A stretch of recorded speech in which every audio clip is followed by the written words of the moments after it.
దేశ్మతి శ్రీనివాస్ గారు, గౌరవ శాసనసభ్యులు ముఠా గోపాలన్న గారు, మాజీ మంత్రివర్యులు సోదరులు శ్రీనివాస్ గౌడ్ గారికి, సుధాకర్ రెడ్డి గారు, గౌరవ పెద్దలందరికీ వేదిక మీద మాజీ కార్పొరేటర్లకు, మా కార్యకర్తలకు, నాయకులకు అందరికీ నమస్కారాలు. ఎంతో సంతోషదాయకమైనటువంటి సందర్భం. ఈ అంబర్పేట్ మరి ఈరోజు కార్యకర్తల సమావేశంతో పాటు మనం చేయబోయేటువంటి మెంబర్షిప్ కార్యక్రమాలు కానీ, రెండోది స్పెషల్ ఇంటెన్సివ్ రివిజన్ కానివ్వండి, ఇవన్నీ మనం జాగ్రత్తగా చేసుకోవాల్సినటువంటి అంశాలు. అయితే ఈరోజు అంబర్పేట్ నియోజకవర్గంలో అనేకమైనటువంటి అభివృద్ధి కార్యక్రమాలు మీ యొక్క నాయకుడైనటువంటి కాలేరు వెంకటేష్ గారు ఆ రోజు కేసీఆర్ గారి ప్రభుత్వంలో కేటీఆర్ గారి సహకారంతో మరి నియోజకవర్గంలో అద్భుతాలు జరిగినాయి. ఏ ప్రాంతానికి వెళ్ళినా కానీ అభివృద్ధి అనే కార్యక్రమాలని ప్రజలకు చూపించేది. నాకు తెలిసి 30-35 సంవత్సరాలలో ఏ శాసనసభ్యులు, ఏ పార్లమెంట్ సభ్యుడు జరిగినటువంటి అభివృద్ధి కార్యక్రమాలని కాలేరు వెంకటేష్ గారి నాయకత్వంలో మరి అభివృద్ధి జరిగినటువంటి విషయం మీకు అందరికీ తెలిసిందే. వారికి నియోజకవర్గం పట్ల కానీ, బస్తీల పట్ల కానీ, ఇక్కడ ఉన్నటువంటి సామాజిక వర్గాల పట్ల కానీ వారికి ఒక విజన్ ఉంది. దాని ప్రకారమే కార్యక్రమాలు చేసుకుంటూ ముందుకెళ్లడం జరిగింది. మీకందరికీ తెలుసు, తెలంగాణ రాష్ట్ర సాధకుడు, తెలంగాణ బాపు అయినటువంటి మన కేసీఆర్ గారు ఒక తెలంగాణ రాష్ట్రాన్ని సాధించడమే కాకుండా 10 సంవత్సరాలు అద్భుతాలు చేశాడు. రాష్ట్రంలో పల్లెల్లే కాదు, పట్టణాలలో కూడా అద్భుతాలు చేశాడు. కానీ 2.5 సంవత్సరాల ఈ కాంగ్రెస్ ప్రభుత్వం ఏం చేసిందో నాకంటే ఎక్కువ మీకే తెలుసు. రేవంత్ రెడ్డి గారు చెప్తా ఉంటారు, కేసీఆర్ గారు ఆనవాళ్లు లేకుండా చేస్తామని చెప్పి. భారతదేశ చిత్రపటంలో ఉన్నటువంటి తెలంగాణ రాష్ట్రాన్ని తీసేటువంటి దమ్ము నీకుందా అని నేను ఈ సందర్భంగా అడుగుతా ఉన్నా. చరిత్ర ఉన్నంత వరకు ప్రభుత్వాలు వస్తుంటాయి, పోతుంటాయి. కానీ భారతదేశ చిత్రపటంలో తెలంగాణ రాష్ట్రం వచ్చిందంటే దానికి పాలకులు కేసీఆర్ గారు అనేటువంటి విషయాన్ని ఈ భారతదేశ చరిత్ర చెప్తుంది అనేటువంటి విషయాన్ని నేను ఈ సందర్భంగా తెలియజేస్తా ఉన్నాను.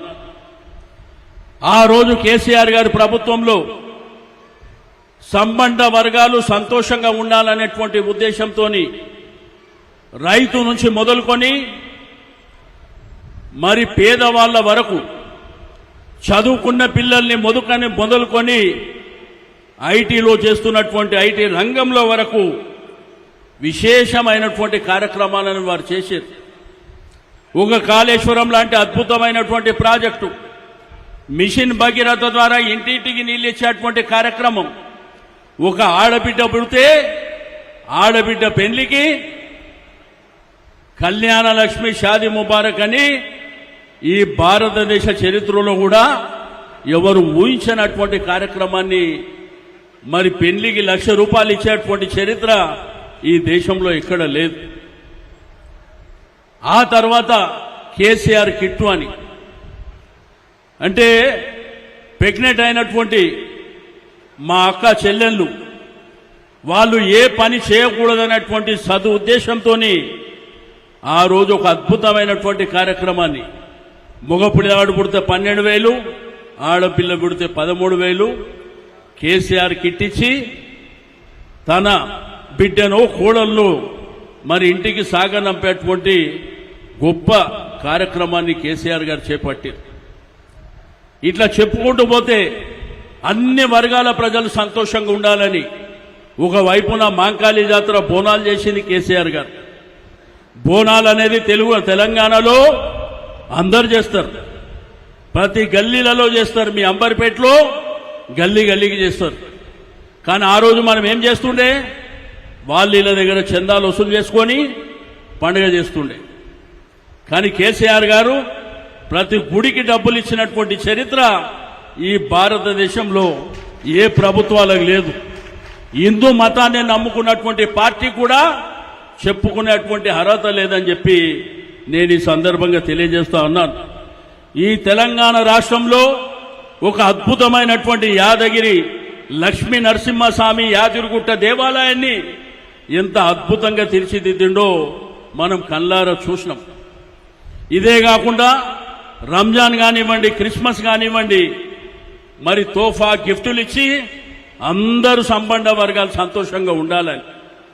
కానీ ఈ ప్రభుత్వం వచ్చిన తర్వాత ఏం చేస్తుంది, మాట్లాడితే ఇల్లు గులగొట్టే కార్యక్రమం తప్ప ఎక్కడన్నా ఇల్లు కట్టే కార్యక్రమం ఎక్కడన్నా చూసిండ్రా మీరు? ఈ అంబర్పేటలో ఒక ఇల్లన్నా కట్టినరా? ఏ ప్రాంతంలోనే ఏమన్నా అభివృద్ధి కార్యక్రమాలు జరిగినాయా? జరగలే. ఒక బతుకమ్మ కుంట చేసి ఇక ఇదే ప్రపంచం అని చెప్పి మనకు చూపిస్తారు. కేటీఆర్ గారు అటువంటి బతుకమ్మ కుంటలు 1400 కట్టినప్పుడు ఇంత పబ్లిసిటీ ఎప్పుడు చేసుకోలే.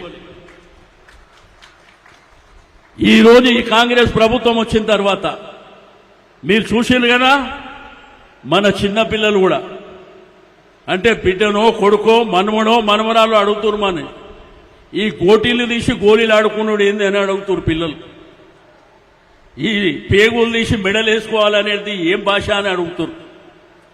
అంటే ఈ రాష్ట్రానికి ప్రజలు కాంగ్రెస్కి అధికారం ఇస్తే గోటీలు ఆడుకునే కార్యక్రమాలని మరి చేపట్టినటువంటి ఏకైక ముఖ్యమంత్రి రేవంత్ రెడ్డి గారు. కానీ ఈరోజు ప్రజలకు కావాల్సింది అది కాదు కదా. ప్రజాస్వామ్యంలో ప్రజలు ఎన్నుకున్నటువంటి ప్రభుత్వం ప్రజల కోసం పనిచేయాలి. ఇక్కడ నన్ను చేస్తున్నా ప్రజల కోసం పని. కరెంటు వస్తుందా మంచిగా? తాగడానికి నీళ్లు మంచిగా వస్తున్నాయా? మరి మనం 10 ఏళ్లలో అద్భుతాలు చేస్తాం కదా. మరి ఏం రోగం పుట్టింది ఈ ప్రభుత్వానికి? ఏ కార్యక్రమం చేసినా కానీ మాట్లాడితే కేసులు, ఇది తప్ప ఈ ప్రభుత్వానికి చేయడానికి ఏమీ లేదు. 2.5 సంవత్సరాలైంది చూస్తా మేం మాట్లాడితే ప్రజాపాలన ఇంత దరిద్రంగా హైదరాబాద్ చుట్టూ భూములు దోచుకునేటువంటి ప్రజాపాలన జరుగుతుంది ఈ రాష్ట్రంలో. కాబట్టి ఆ రోజు మన ప్రభుత్వ హయాంలో ఎన్ని కార్యక్రమాలను చేసినాం మనం, ఎన్నెన్ని అభివృద్ధి కార్యక్రమాలు, సంక్షేమ కార్యక్రమాలు. मेरे भाइयों से बहनों से गुजारिश है, कब्रिस्तान कौन बनाया भाई? अंबरपेट में कब्रिस्तान कौन दिए? मगर आप लोगों को गुजारिश है, आप लोगों को गुमराह कर रहे हैं लोग. आप लोग भी कैसा है बोले तो पार्लियामेंट इलेक्शन आते ही हमारे दिल्ली से पतवाव रिलीज करे, वो मोटे को वोट डालो बोले तो सोप मोटे को वोट डाले, फिर हम काम करे सवाल किधर जाना बोलो आप लोग? इमाम के लिए मौसम के लिए कौन काम करे? मस्जिद के कौन काम करे? मगर हैदराबाद शहर में हर लोग मिलजुल के रहना बोल के कौन बोले? केसीआर साहब ने हमेशा सेकुलरिज्म के लिए बात करे सो, हमेशा बहुत सारे काम करे सो आप आंखों के सामने है. मगर आप लोग क्या कर रहे? इलेक्शन आते ही उन्हों बोला, इन्हों बोला, दिल्ली से बोला, वहां से, फिर वो लोग आके काना लगाते अपने को. अरे अभी से वो बोलो, अपने गली में, अपने मोहल्ले में, अपने बस्ती में कौन काम करे उनको जिताओ. నేను మాజీ కార్పొరేటర్లకు కూడా అడుగుతున్నా, మాజీ కార్పొరేటర్లకు కూడా ఎలక్షన్లు రాగానే నాకు టికెట్, నీకు టికెట్ మా అందరు అడుగుతారు. కానీ గెలిచిన తర్వాత కొమ్ములు వస్తున్నాయి మనోళ్ళకి అందరికీ. ఆ కొమ్ములు జర జాగ్రత్తగా ఉంటే మంచిగా ఉంటుందని చెప్పి నేను ఈ సందర్భంగా తెలియజేస్తున్నా. ఎందుకంటే ఫస్ట్ మొదలుగా గెలవంగానే నీకు ఎవడైతే పనిచేసేటువంటి కార్యకర్తలు ఉన్నారో, మా యువకులు, పెద్దలు, తెలంగాణ ఉద్యమకారులు, మా మహిళలు ఉన్నారో, ఫస్ట్ వాళ్ళనే దూరం పెడుతున్నారు మీరు. ఎలక్షన్ అయ్యే వరకు మాత్రం ఆ టికెట్లు అడిగే మాత్రం కేటీఆర్ గారి దగ్గరికి వెళ్ళినప్పుడు దండం పెట్టి సార్ నేను పోటీ చేస్తాను సార్, నేను ప్రజలలో ఉంటా సార్ అని చెప్తుండ్రు. కానీ గెలిచిన తర్వాత ఒక కార్యక్రమాలు మన ప్రభుత్వం మన పార్టీ తీసుకుంటే దురదృష్టమో అదృష్టమో మన అధికారం పోయింది. కార్యక్రమాలు చేయమంటే మిమ్మల్ని బతిలాడుకునే పరిస్థితి రావాలన్నా దేనికోసం? పార్టీ ఉంటేనే కదా నీకు గుర్తింపు. పార్టీ లేకపోతే నిన్నెవడు చూస్తాడు? ఈరోజు పార్టీ తల్లి లాంటిది. ఎవరైనా గుర్తుంచుకోండి, పార్టీ లేకపోతే ఎవరు లేరు. Party supreme. పార్టీ జెండా కిందనే మనం ఉంటాం. బస్తీలో గిడ పోయి నేను బీఆర్ఎస్ పార్టీ అంటేనే వాడు నిన్ను గుర్తుపడతాడు తప్ప నిన్ను తీసేసిన తర్వాత నీ దగ్గర కూడా ఎవడు రాడు. అది గుర్తుంచుకోవాలని చెప్పి నేను ఈ సందర్భంగా తెలియజేస్తా ఉన్నాను. ప్రజలలో పనిచేయండి, కానీ మన కార్యకర్తల్ని నాయకులని జాగ్రత్తగా చూసుకోండి. మనం ఈ కార్యకర్తలకు ఏం పెట్టి పోషిస్తున్నాం? రోజు వాళ్ళకి అన్నం పెడుతున్నామా? లేదు కదా. కానీ పార్టీ కార్యక్రమానికి ఆటోలో రమ్మంటే ఆటోలో వచ్చిర్రు, బస్సులో రమ్మంటే బస్సులో వచ్చిర్రు, మోటార్ సైకిల్ మీద రమ్మంటే మోటార్ సైకిల్ మీద వచ్చిర్రు. ఎందుకు? కేసీఆర్ గారు అంటే వాళ్ళందరికీ అభిమానం కాబట్టి. తెలంగాణ ఉద్యమాన్ని స్థాపించిన జాతిపిత కేసీఆర్ గారి మీద ఉన్న అభిమానంతో కార్యకర్తలందరూ పార్టీ కోసం మీరు క్యాండిడేట్ అయినప్పటికీ మీరు ఇష్టమున్నా లేకపోయినా పార్టీ గులాబీ కండువా క్యాండిడేట్ కాబట్టి నీ కోసం పోరాటం చేస్తున్నటువంటి విషయాన్ని గుర్తుంచుకోవాలి. ఈసారి నేను కేటీఆర్ గారి రిక్వెస్ట్ చేస్తున్న వేదిక ద్వారా ఎవరి రికమెండేషన్లు కాదు, ఓపెన్ కాంపిటీషన్. ఎవరు ప్రజల్లో ఉంటే వాళ్ళకే టికెట్లు. ఆ కార్యక్రమానికి మీరు శ్రీకారం చుట్టండి.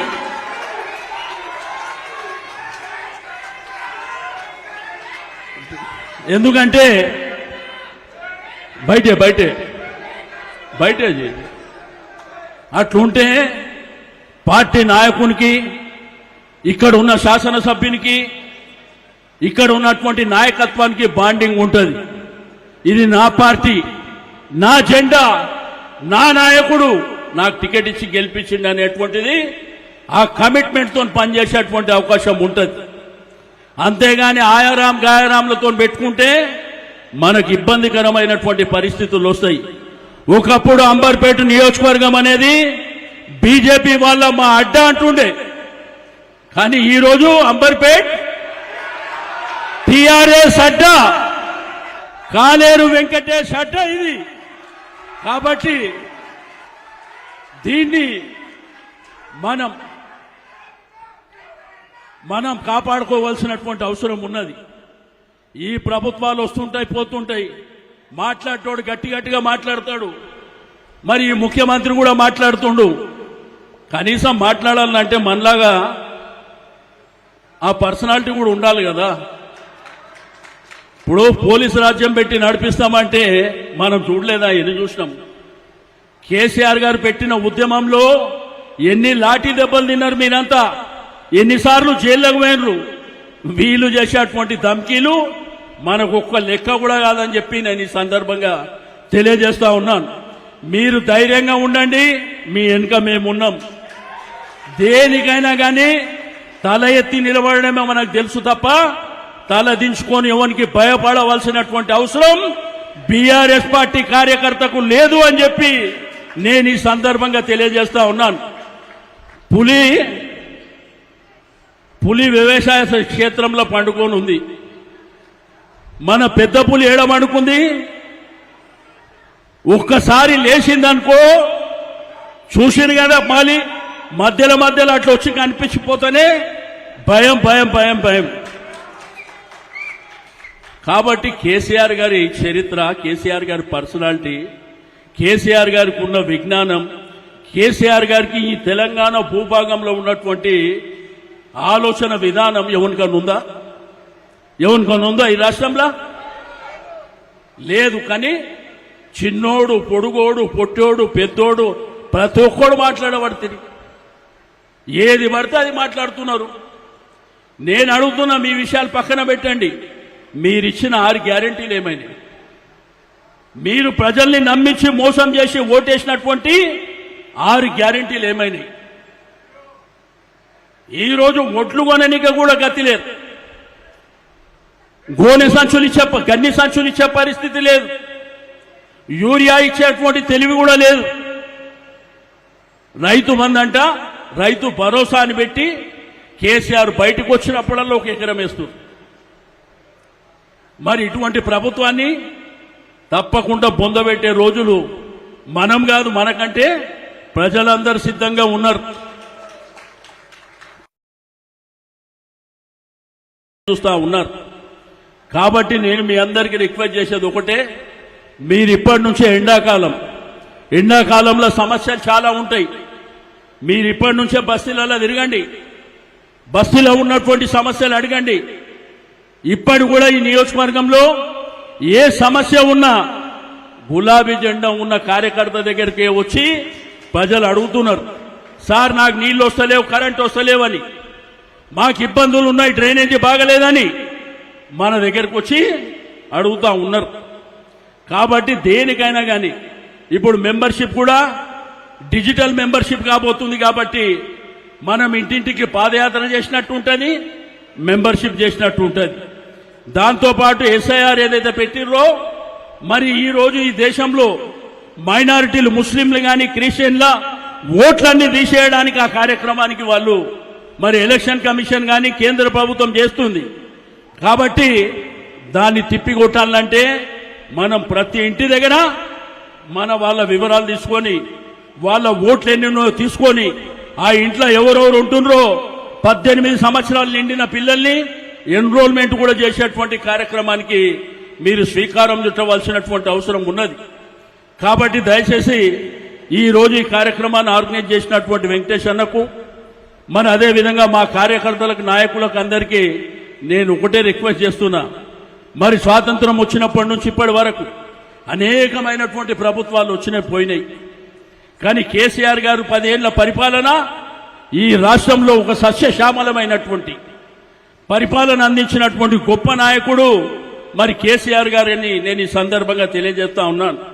మరి అదేవిధంగా కేటీఆర్ గారు, ఆయన మంత్రి అయిన 10 సంవత్సరాలు కూడా ఎప్పుడు హైదరాబాద్ మీదనే కాన్సన్ట్రేషన్ చేసేవి.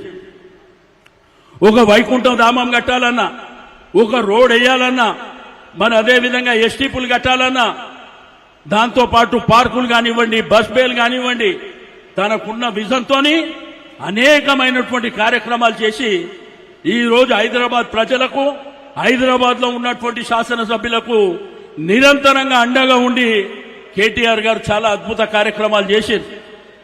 కానీ ఈరోజు మున్సిపల్ మినిస్టర్ ఎవరు? 2.5 సంవత్సరాలు అయింది. 3 కార్పొరేషన్లు అన్నారు, దిక్కు లేదు, దివానం లేదు. ఆ ఆఫీసర్లు కూడా ఏడ పనిచేయాలన్న వాళ్ళకు అర్థం కానటువంటి ప్రశ్న. ఇబ్బందికరమైనటువంటి పరిస్థితిలో మరి ప్రజలు ఉన్నారనేటువంటి విషయాన్ని గుర్తుంచుకొని